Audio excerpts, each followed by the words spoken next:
કૃષ્ણમ વંદે જગતગુરુ.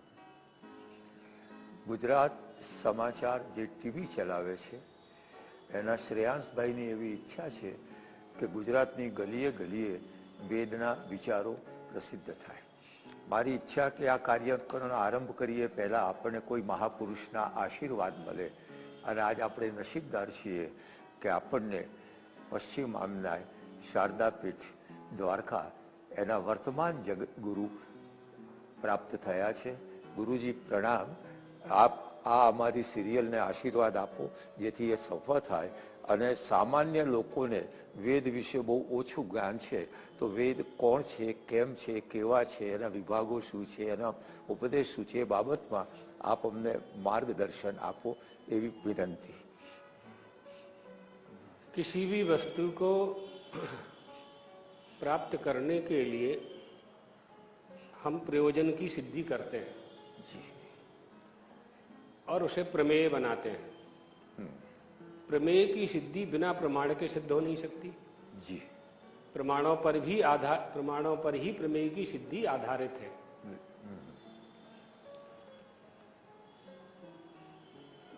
तो संसार के विश्व के जितने भी साधन हैं, जितने भी संसाधन हैं, उनको हम प्राप्त कर लेते हैं.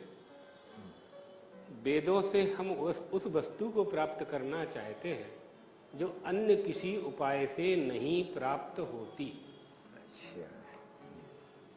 प्रत्यक्षेणानुमित्यावा यस्तुपायो न विद्यते एनं विदन्ति वेदेन तस्मात् वेदस्य वेदतः. प्रत्यक्ष से, अनुमान से, उपमान से, अर्थापत्ति से, अनुपलब्धि से, इन प्रमाणों के द्वारा जो हम प्राप्त नहीं कर सकते हैं उसे वेदों से प्राप्त करना होता है. वेदों की रक्षा करना, वेदों का प्रचार करना, वेदों का प्रचार करना इसलिए आवश्यक है क्योंकि वेदों का कोई विकल्प नहीं है. यह नहीं तो यह है, ऐसा नहीं हो सकता. 1 लाख वर्ष पहले, 10 लाख वर्ष पहले, 1000 वर्ष पहले जिस वेद मंत्र का उच्चारण त्र्यंबकम जजामहे सुगंधिम पुष्टिवर्धनम मां किया जाता था, आज यथावत वैसा ही किया जाता है और किया जाता रहेगा.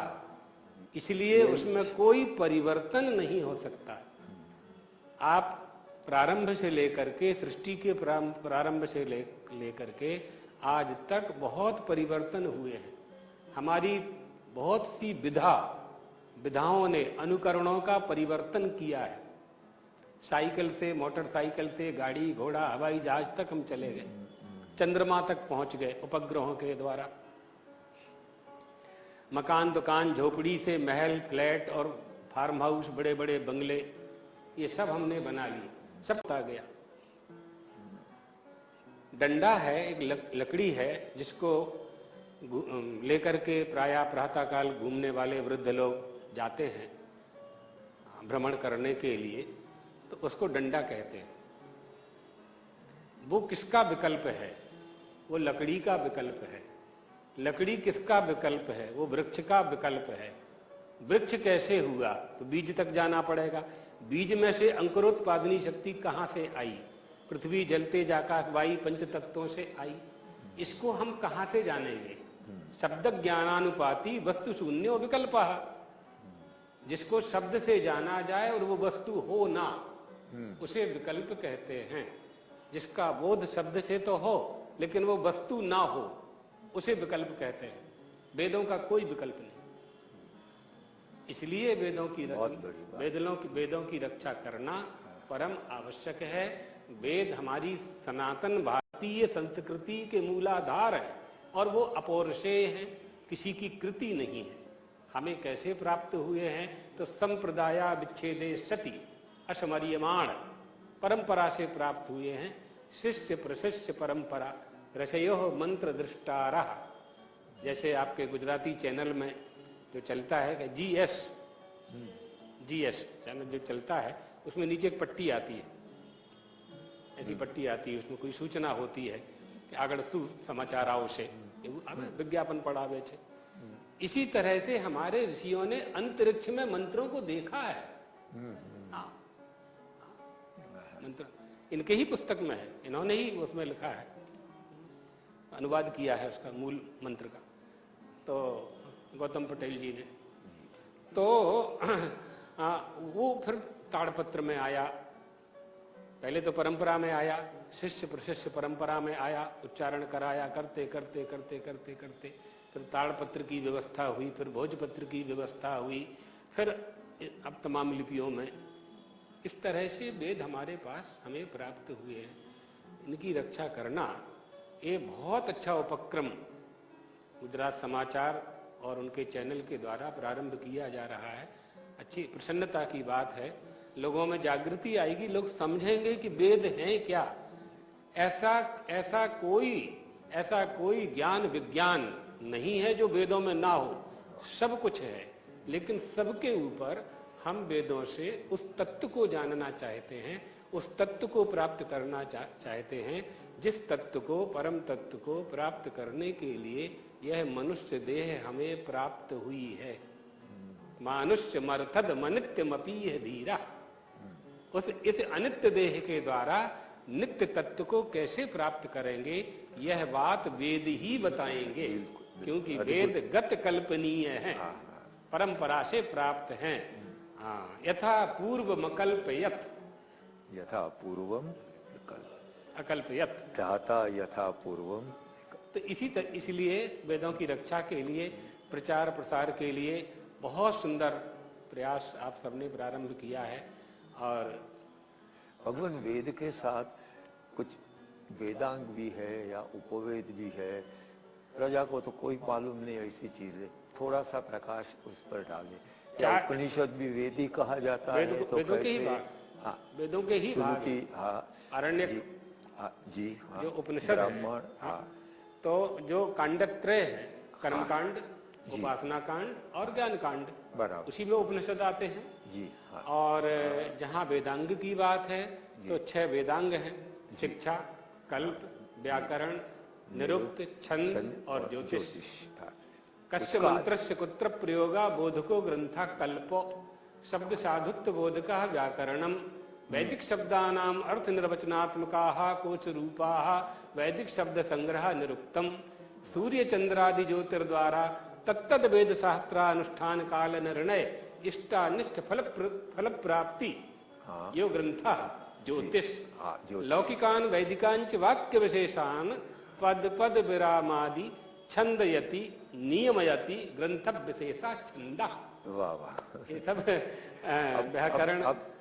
अब इसको संस्कृत में बताया, जरा हिंदी में बताइए हम लोगों के। तो जो षडंग वेद हैं, शिक्षा, कल्प, व्याकरण, छंद और निरुक्त और ज्योतिष, सूर्य चंद्रमा की गति का आश्रय लेकर के ज्योतिषी लोग गणना करके गणित के माध्यम से तिथि वार नक्षत्र यानी पंचांग, पंचांग એટલે 5 अंग जी, इनका आश्रय लेकर के जो निर्णय करते हैं उसको ज्योतिष कहते हैं। ज्योतिष लौकिक और वैदिक संग्रहों का जो संग्रह होता है और उसमें जो अनुष्टुप आदि छंद होते हैं, कई छंद हैं, त्रिष्टुप छंद है, अनुष्टुप छंद है, जगती छंद है, व्रैती छंद है, इन छंदों का समावेश जिन ग्रंथों में है उसको छंद कहा जाता है। हाँ, और व्याकरण वैदिक शब्दान व्याकरण, शिक्षा, कल्प, व्याकरण, छंद, निरुक्त और ज्योतिष, पद पदार्थ, पद पदार्थ का बोध जिस ग्रंथों के द्वारा होता है, धातु और प्रत्यय का बोध जिनके द्वारा होता है, कारक आदि की रचना जिन ग्रंथों से प्राप्त होती है, उस ग्रंथ को व्याकरण कहते हैं। यानी शब्द की सिद्धि, शुद्धिपास्या कैसे सिद्ध करेंगे, शुद्धिपास्या कैसे सिद्ध करेंगे, इसके लिए राम में राम कहाँ से निर्माण हो गया, राम शब्द कहाँ से आ गया, धातु तो रमुक क्रीडायाम है जी, रमुक क्रीडायाम है। तो अब राम शब्द सही दासरथी राम, अगर इससे लेंगे तो दशरथ के पुत्र राम हो जाएंगे। यदि राम को ब्रह्म के रूप में स्वीकार करना है तो उन्हें व्याकरण से ही सिद्ध करना पड़ेगा। तो रमुक क्रीडायाम से फिर उसकी विधि है, उसकी प्रक्रिया है, उस प्रक्रिया का आश्रय लेकर के और राम शब्द सिद्ध किया जाता है। इसी तरह से कल्प आदि इनके सबके निरुक्त भी है। निरुक्त भी है। निरुक्त में क्या है जी? अशुभक्षय कर्तारम फल मुक्ति प्रदायकम यदि योन्यः प्रमुंचामि ध्याये ब्रह्म सनातनम। निरुक्त से सनातन ब्रह्म सिद्ध होता है। अच्छा, सनातन धर्म सिद्ध होता है कि ये सनातन धर्म है। ये निरुक्त में कहा गया है। क्यों, कब कहा गया है? जब माँ के पेट में बालक है, माँ के पेट से बाहर निकलने के लिए वो प्रार्थना करता है सनातन ब्रह्म से कि प्रभु यदि योन्यः प्रमुंचामि, यदि मुझे आप बाहर कर दोगे मैं आपका भजन करूंगा। अच्छा, ये और बाहर आके भूल जाता है। बाहर आके भूल जाता है, कहा मैंने कुछ नहीं कहा। इसलिए दुख का आगमन होता है। विपदो नैव विपदः संपदो नैव संपदः विपद स्मरणम विष्णु संपद नारायण स्मृति। न कोई विपत्ति है न कोई संपत्ति है। परमात्मा को भूल जाना विपत्ति है, स्मरण रखना संपत्ति है। यही कहा हनुमंत विपत प्रभु सोई, जब तब सुमरन भजन न होई। तो ईश्वर तब्दो सततम विष्णु। उपनिषद वैसे तो वेदों का ही भाग है और हमारे भगवत पाद आदि गुरु शंकराचार्य ने सब पर उसमें जो प्रतिपादित किया है उसके बारे में थोड़ा सा उपनिषदों पर भगवत पादाद्य शंकर ने भाष्य किए हैं जी। उपनिषद का अर्थ होता है ब्रह्म विद्या की प्राप्ति करा देने वाला। अच्छा, साधक के दोषों को विशीर्ण कर देने वाला जी। सदेर धातो विसरण गति अवसादन योः, परमात्मा के पास ले जाने वाला, परमात्मा के पास उपसमीपे बैठा देने वाला। हमारे अंतःकरण में जो चेतन तो है, चेतन तो है, चेतना जो दे रहा है उसका बोध करा देने वाला। अस्ति ब्रह्मेति चेत वेदो, अस्ति ब्रह्मेति चेत वेदो परोक्षम ज्ञान में तत् अहम ब्रह्मेति तद्बोधो साक्षात्कारः स उच्यते। ये ज्ञान उपनिषद कराते हैं कि ब्रह्म है, भगवान है, ईश्वर है, ये बता दिया। कहा ना ना ना, यह ये नहीं है। उपनिषद ये नहीं कह रहे हैं। उपनिषद का सार यह है, तात्पर्य यह है कि तुम ही ब्रह्म हो। अहम ब्रह्मेति चेत वेदो, अहम ब्रह्मेति चेत वेदो साक्षात्कारः स उच्यते। यही तो आवरण आ जाने के कारण, अध्यास हो जाने के कारण हम अपने मूल स्वरूप को भूल जाते हैं। जैसे चंदन की लकड़ी में काई लग जाने के कारण, लील लग जाने के कारण चंदन की सुगंध आच्छादित हो जाती है। इसी तरह से यह जगत प्रपंच, जगत प्रपंच प्रपंच से आच्छादित हो गया है। हिरण्यमयेन पात्रेण सत्यस्य पिहितम मुखम, अनविचार से रमणीय लगता है, अविचारत रमणीयम। और ये वास्तव में उपनिषदों का जो उपदेश है वो ये सिद्ध करता है। एताः उपनिषदाः भारतीय, हमारे जो उपनिषद हैं ये भारतीय संस्कृति को गौरव प्रदान करने वाले हैं। हम जान सकें कि आत्मा क्या है, ब्रह्म क्या है, जीव क्या है, जीवा कहा, ईश्वरा कहा, जगत कीदृशम, एतत् तृतीयम कस्मादागतम, ये कहाँ से आए, कहाँ जाएंगे, इन सब का ज्ञान उपनिषद से ही प्राप्त होता है। इसलिए इसको ब्रह्म विद्या कहते हैं। उपनिषद का ही तो ये प्रयोग है। हाँ बिल्कुल। याज्ञवल्क्य की दो पत्नी थी, एक का नाम गार्गी था, एक का नाम मैत्रेयी था। तपस्या करने के लिए जाने लगे, दोनों पत्नियों को आधी आधी संपत्ति दे दी। कात्यायनी ने ले ली, मैत्रेयी ने कहा ना, क्या इस संपत्ति को लेकर के मैं वह प्राप्त कर लूंगी जिसे आप प्राप्त करने जंगल में जा रहे हैं, अरण्य में जा रहे हैं। कि हम अमृतास्याम, क्या उसको लेकर के तेना अमृता, मैं उसको लेकर के क्या अमृत यानी अमर हो जाऊंगी। पति ने कहा ना, ये तो नहीं हो सकता, तो मैं भी आपके साथ चलूंगी। ये उपनिषद है, ये ब्रह्म विद्या है, ये हमारी भारतीय नारी का सम्मान है, उपनिषदों से प्राप्त होता है। न पत्यु पत्यु कामाय प्रियो भवति, आत्मनस्तु कामाय उस पर थोड़ा सा प्रकाश दीजिए।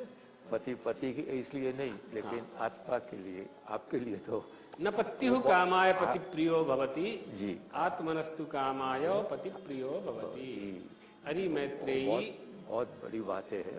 हाँ, कोई किसी से प्रेम नहीं करता, सब अपने आप से ही प्रेम करते हैं। जहाँ जहाँ लोगों को सुख मिलता है, स्वार्थ का संबंध स्थापित करके वो यह समझता है कि यह व्यक्ति हमसे प्रेम करता है। वास्तव में वह प्रेम नहीं है, वो संबंधों का पालन करता है अपनी स्वार्थ की सिद्धि के लिए। इसलिए जहाँ जहाँ हमें अनुकूलता होती है वहाँ वहाँ हम संबंध बना लेते हैं और समझ लेते हैं कि ये हमसे प्रेम करता है और हम इससे प्रेम करते हैं। अरे मैत्रेयी, कोई किसी से प्रेम नहीं करता है, सब अपने इससे ही प्रेम करते हैं। नावारे पत्युः कामाय पति प्रियो भवति, क्योंकि मनुष्य सबसे अधिक प्रेम वित्त से करता है, धन से करता है। धन से अधिक प्रेम अपने पुत्र से करता है, पुत्र से अधिक प्रेम अपनी इंद्रियों से करता है। आंख नाक कान, चोट न लग जाए, सब लोग ध्यान रखते हैं, क्यों पड़ी न जाऊं, ध्यान रखते हैं। और इंद्रियों से भी अधिक प्रेम ये मनुष्य आत्मा से करता है, अपने प्राणों से करता है, अपने आपा से करता है। वो प्राणादात्मा प्रियः परः, सर्वाधिक प्रेम यह अपने आत्मा से करता है और किसी से प्रेम नहीं करता। बाकी जगह संबंधों से स्वार्थ की सिद्धि करता है। ये उपनिषद है। हाँ, बस आप आशीर्वाद दें हमारी इस चैनल को, हाँ, लोग खूब आगे अपनाएं। और कभी कोई काम हो बताइएगा, आपके साथ हैं। अच्छा काम कर रहे हैं, खूब अच्छा काम कर रहे हैं।